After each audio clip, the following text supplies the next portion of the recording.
ఓం నమ శివాయ. అందరికీ నమస్కారం. ఈరోజు మన ఛానల్లో రేపు జరుపుకునేటువంటి మహాశివరాత్రి పండుగ రోజు ఉపవాస జాగరణ నియమాలు ఏమిటో, పూజా సమయం ఏమిటో, చేయకూడని తప్పులేమిటో, అలాగే ఉపవాస విరమణ ఎప్పుడో, అలాగే గుడికి వెళ్తే ప్రసాదం తినవచ్చా లేదా, అలాగే ఆరోగ్యం సహకరించని వారు పాటించవలసిన ఉపవాస నియమాలు ఏమిటో ఈరోజు మనం ఈ వీడియో ద్వారా పూర్తి వివరాలు తెలుసుకుందాం. ఎక్కడ స్కిప్ చేయకుండా పూర్తి వీడియో చూస్తారని ఆశిస్తున్నాను. అంతకంటే ముందుగా ఇంతవరకు నా ఛానల్ సబ్స్క్రైబ్ చేసుకునే వాళ్ళు ఉంటే సబ్స్క్రైబ్ బటన్ ప్రెస్ చేసి పక్కనే ఉన్న బెల్ ఐకాన్ ప్రెస్ చేసి ఆల్ అనే ఆప్షన్ ప్రెస్ చేశారంటే నేను పెట్టే ప్రతి వీడియో మీ నోటిఫికేషన్ ద్వారా మొదటగా చూసేయవచ్చు. ముందుగా వీడియోలోకి వెళ్ళిపోదాం. మాఘమాసంలో కృష్ణపక్ష చతుర్దశి అర్ధరాత్రి వ్యాప్తి చెంది ఉన్న రోజును మహాశివరాత్రిగా పరిగణింపబడుతుంది. అమావాస్యకు ముందు వచ్చే కృష్ణపక్ష చతుర్దశి నాడే శివరాత్రి జరుపుకోవాలని శాస్త్రాలు నిర్ణయించాయి. అన్ని పండుగలు పగటిపూట జరుపుకుంటే ఈ పండగ మాత్రం రాత్రిపూట జరుపుకుంటాము. మహాశివరాత్రి రోజున అర్ధరాత్రి 12 గంటలకు జ్యోతి స్వరూపుడైన శివుడు లింగ రూపంలో దర్శనమిచ్చే పవిత్ర పర్వదిన కాలం. శివరాత్రి రోజు పగలంతా ఉపవాసం ఉండి మనస్సును దైవచింతన గావిస్తూ రాత్రి సమయంలో శివుడి అనుగ్రహం కొరకు నిద్రపోకుండా అంటే జాగరణతో మేలుకొని భక్తి శ్రద్ధలతో అభిషేకాలు, పూజలు, భజనలతో శివుణ్ణి కొలిచి తరిస్తారు. మహాశివరాత్రి రోజు ముఖ్యంగా పాటించవలసినవి 3 ఉన్నాయి. వాటిలో మొదటిది ఉపవాసం ఉండడం, రెండవది రాత్రి జాగరణ, మూడవది శివనామ స్మరణతో అభిషేకాలు చేయడం. మహాశివరాత్రి రోజున శాస్త్రోక్తంగా శివుణ్ణి ఆరాధించిన, ఎలాంటి మంత్రాలు తెలియక కేవలం భక్తితో శివలింగం మీద చెంబు నీళ్లు పోసినా రెండూ తనకు సమానమే అంటాడు ఆ కైలాసనాథుడు. ఉపవాసం అంటే ఉప ప్లస్ ఆవాసం అంటే శివనామ స్మరణతో శివుడికి దగ్గరగా ఉండటం అని అర్థం. ఈ పర్వదినాన ఎలాంటి ఆహారం తీసుకోకుండా శివుణ్ణి పూజించి అభిషేకించడం వంటివి చేయడం వల్ల అష్టైశ్వర్యాలు, పుణ్యఫలాలు దక్కుతాయని, శివరాత్రి రోజు జాగరణ ఉండడం వల్ల రాత్రిపూట చేసే శివార్చన, శివాభిషేకం వల్ల శరీరంలో తేజస్సు కలిగి పాపాలు నశించి పుణ్యం ప్రాప్తించి శివానుగ్రహం కలుగుతుందని పురాణాలు పేర్కొన్నాయి. శివరాత్రి రోజు లింగోద్భవ సమయం అంటే అర్ధరాత్రి సమయంలో కనుక శివుణ్ణి అభిషేకిస్తే పునర్జన్మ ఉండదని ప్రతీతి. మనం చేసే ఈ పూజకి 100% ఫలితాన్ని పొందేటువంటి లింగోద్భవ సమయం అంటే నిష్టకాల పూజా సమయం అనేది ఫిబ్రవరి 26 బుధవారం అర్ధరాత్రి 11:49 నుండి అర్ధరాత్రి 12:37 వరకు ఉందండి. ఈ సమయంలో పూజ చేసినట్లయితే 1,000,000 రెట్ల ఫలితం పొందుతామని భక్తుల విశ్వాసం. ఉపవాస జాగరణ విరమణ సమయం ఫిబ్రవరి 27, 2025 గురువారం సూర్యోదయం వరకు ఉపవాస జాగరణ అనేది విరమించుకోవచ్చండి. మహాశివరాత్రి రోజున ఆ పరమేశ్వరుని ప్రసన్నం చేసుకునేందుకు శివభక్తులందరూ ఉపవాసం, జాగరణ ఉంటారు. ఈ రోజున ఉపవాసం ఉండడం వల్ల ఈశ్వరుని అనుగ్రహం లభిస్తుందని చాలామంది నమ్ముతారు. ఈ ఉపవాస వ్రతాన్ని ఆచరించడం వల్ల సకల పాపాలు తొలగిపోతాయని, తమకు విముక్తి లభిస్తుందని నమ్ముతారు.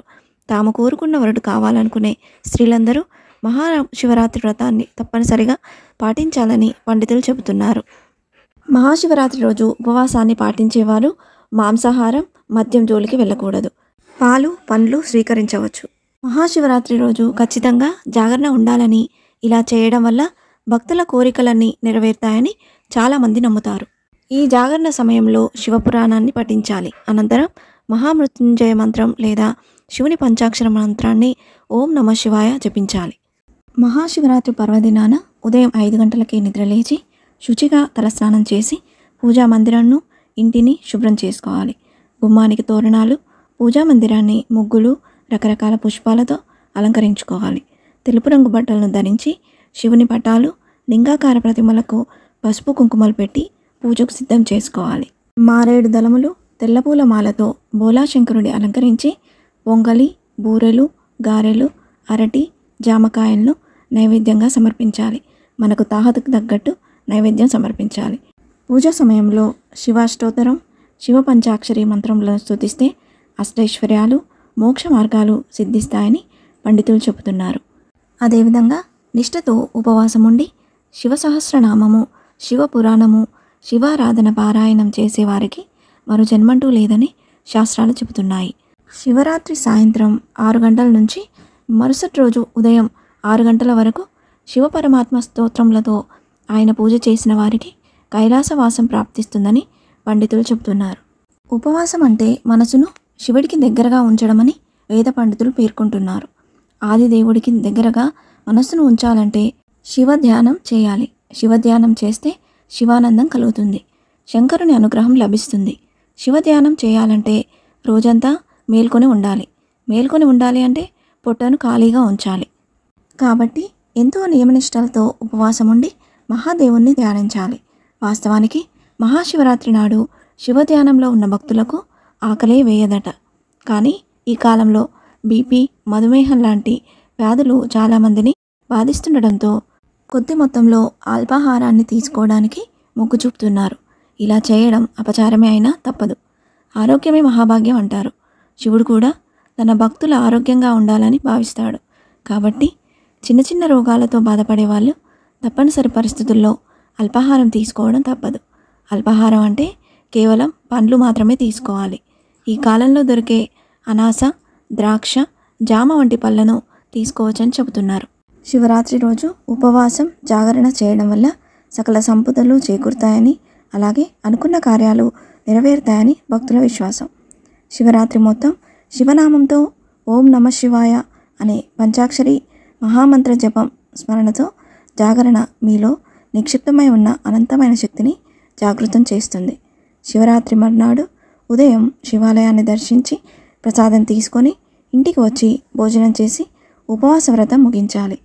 అందరూ గుర్తుపెట్టుకోవాల్సిన ముఖ్య విషయం, శివరాత్రి నాడు ఉపవాసం, జాగరణ చేసిన వారు తర్వాతి రోజు రాత్రి వరకు నిద్రించకూడదు. అప్పుడే సంపూర్ణ ఫలం దక్కుతుందని పెద్దలు చెప్తారు. ఇదే రోజున పరమేశ్వరుడు 12 ప్రపంచ ప్రసిద్ధ జ్యోతిర్లింగాల రూపంలో దర్శనమిచ్చాడని నమ్ముతారు. ఈ జాగరణ శివరాత్రి నాటి సూర్యాస్తమయం మొదలు మర్నాడు సూర్యోదయం వరకు 4 జాములు నిద్రపోకుండా మేల్కొని ఉండటం. శివరాత్రి నాడు చేసే జాగారాన్ని వ్యర్థ ప్రసంగాలతోనూ ఎటువంటి ప్రయోజనము లేని వాటితో కాకుండా శివనామాన్ని స్మరిస్తూ శివగాథలను చదువుకుంటూ శివలీలలను చూస్తూ చేసినట్లయితే కాలాన్ని సద్వినియోగం చేసుకున్నట్లవుతుంది. శివరాత్రి రోజున చేసే భగవన్నామ స్మరణ సమస్త పాపాలను తొలగిస్తుందని పండితులు చెబుతారు. శివరాత్రి రోజు ఉపవాసం ఉన్నవారు గుడికి వెళ్ళినప్పుడు పెట్టే ప్రసాదం తినవచ్చా లేదా అనే సందేహం చాలామందిలో ఉంది. గుడిలో పెట్టే ప్రసాదాన్ని తప్పక తీసుకోవచ్చు అని పండితులు చెప్తున్నారు.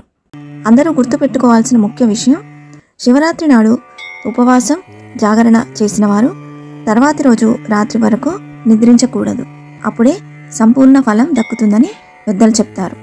ఈ ఉపవాస దీక్ష శరీరంలో ప్రాణశక్తిని, ఇంద్రియ నిగ్రహాన్ని పెంచుతుంది. అయితే ఉపవాసం ఉన్నాం కదా అని నీళ్లు కూడా తాగకుండా ఉపవాసం చేయవద్దు. అలాగే శివరాత్రి రోజున ఉపవాస దీక్ష చేయడం వల్ల ఇంత పుణ్యం లభిస్తుందో జాగరణ చేయడం వల్ల కూడా అంతే పుణ్యం లభిస్తుంది. అయితే శివరాత్రి రోజు ఇష్టం వచ్చినట్లు కబీర్లు చెప్పుకుంటూ కాలక్షేపం చేసి జాగరణ అసలు చేయకూడదు. జాగరణ చేసే ప్రతిక్షణం శివుని ఆరాధనలోనే ఉండాలి. అప్పుడే జాగరణ చేసిన ప్రతిఫలం దక్కుతుంది. శివుడికి బిల్వపత్రం, మారేడు, జమ్మి, తెల్లని పువ్వులంటే ఇష్టం. ఎరుపు పువ్వులు శక్తిని సూచిస్తాయి. శివుడు శాంత స్వరూపుడు కాబట్టి ఆయనకు ఎరుపు పువ్వులు సమర్పించడం సరైంది కాదు. మనందరికీ ఆ దేవదేవుడు కరుణా కటాక్షాలతో పాటు సుఖ సంతోషాలను కలిగించాలని ఆశిస్తూ ఇంతే ఫ్రెండ్స్, ఈ వీడియో మీకు నచ్చిందని ఆశిస్తున్నాను. ఇలాంటి ఇంట్రెస్టింగ్ వీడియోస్ కోసం please subscribe my channel and press the bell icon. అలాగే లైక్ చేయండి, షేర్ చేయండి. మీకు ఏమైనా సందేహం ఉంటే నా కమెంట్ బాక్స్లో పోస్ట్ చేయండి. సర్వే జన సుఖినో భవంతు. స్వస్తి.